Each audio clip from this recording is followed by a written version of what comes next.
Here are my two pieces. I have tooled a border around both of them, and I've used the craft aid pattern and taken this gear and tooled several gears on the flap of this belt bag. It is now time to prepare our gusset, and the first thing I'm going to do is dampen it thoroughly. And I will dampen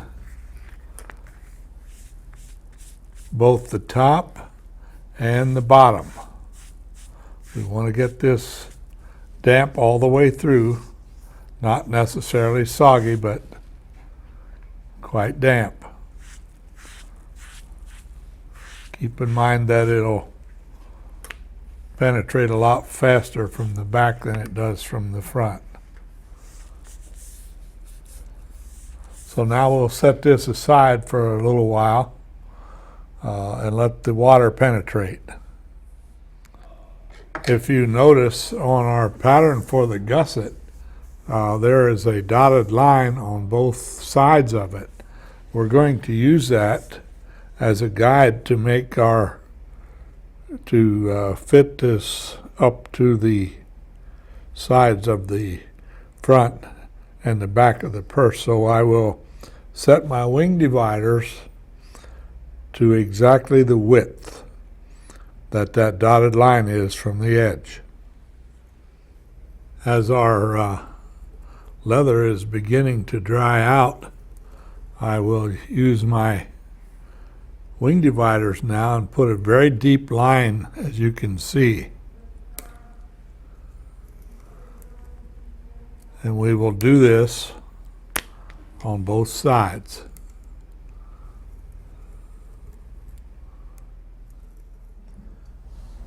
Next, I will take a good solid straight edge and I will put it right on the line that we pressed in with our wing divider, and with a large spoon modeling tool I will work this up, as you can see. Keep pushing it against the straight edge and then move it down.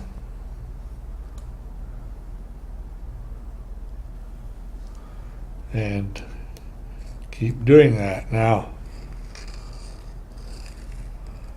at some point, you can take your finger and move it on back.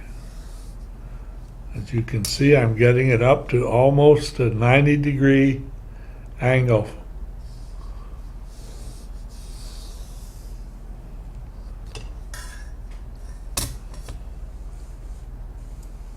Now we will do the same thing to the other side.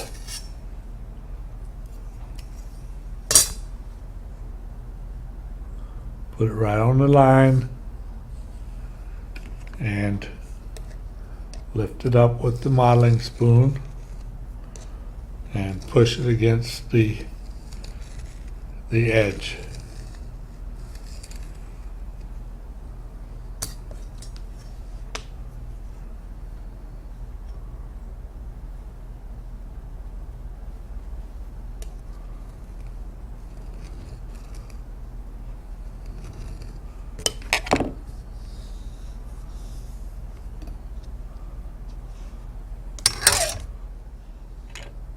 This is how your piece should look after you have folded both of the edges up. Next, we want to form this gusset to the curve of the front and the back piece. So I've made a little mark here with a pencil and one also on the front. Now we're going to shape this to fit. Now you will need to stretch the outside edge, as you can see what I'm doing here. And we'll do that to both sides. and the front and back of the gusset. This will take some doing, so take your time and we'll slowly but surely get it to the right shape.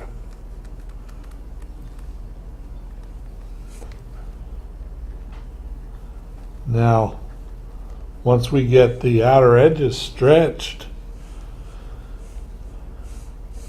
we will take some rubber cement and we will put a line of rubber cement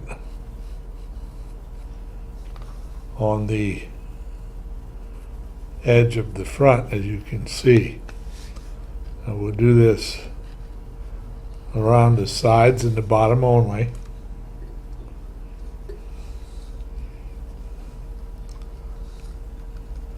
And we will do the same thing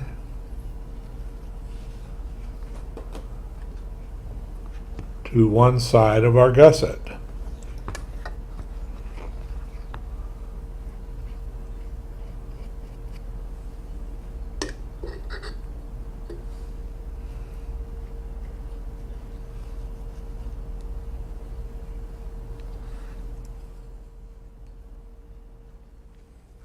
I have allowed my cement to dry until it's tacky, and now I will line up my my marks, and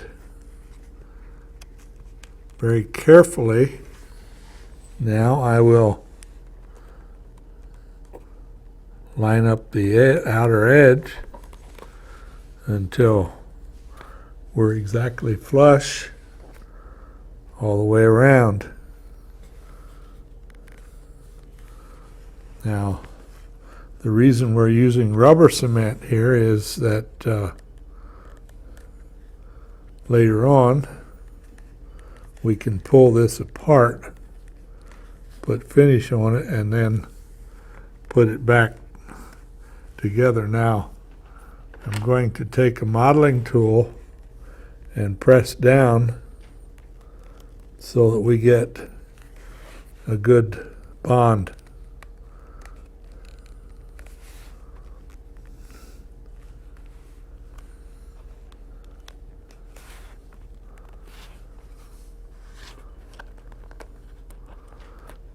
And with the rubber cement, you can move it around a little bit.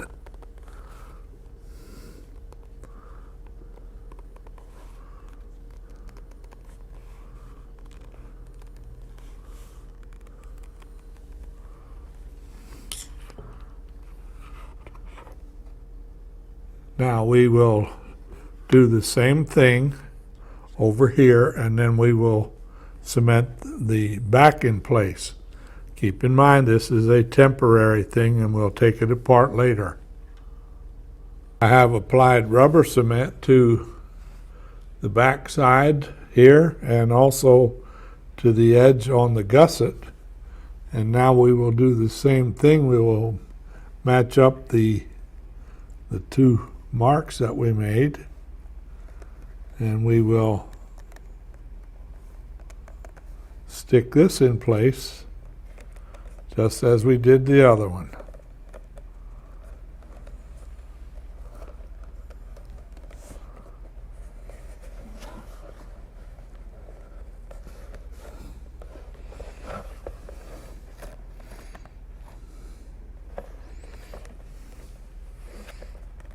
And we'll take the modeling tool and press it down. Now we will let this dry in this position. After the gusset has dried, and before you do any tooling, dyeing, and finishing, you can then remove it, as you can see, and your gusset will pretty much stay in shape until you complete the project later. To get the color I would like to have on this bag, I'm going to use the gel antique in the medium brown, and I'll put a liberal amount on a piece of sheep wool, and I will rub it in, especially rub it in deep down in the areas where I have did the tooling, or I've done the tooling. And I will take a piece of good quality paper towel that I have folded into a pad, and if necessary, you can come back and put more on in certain places till you get the color you want. Now, I like to take some water and just get a light amount of water on my paper towel, and this gives me a much better color that I like. Now I will do that also to the back so that everything matches.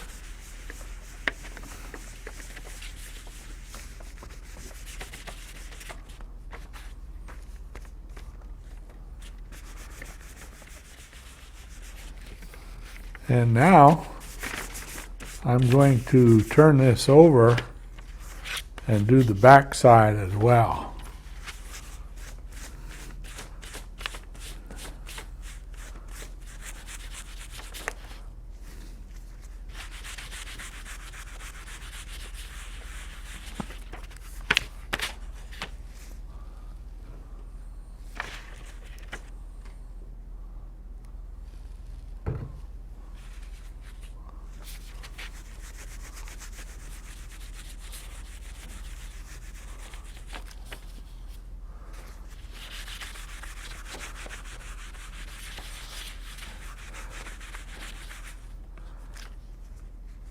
And now I will do all of my parts the same way.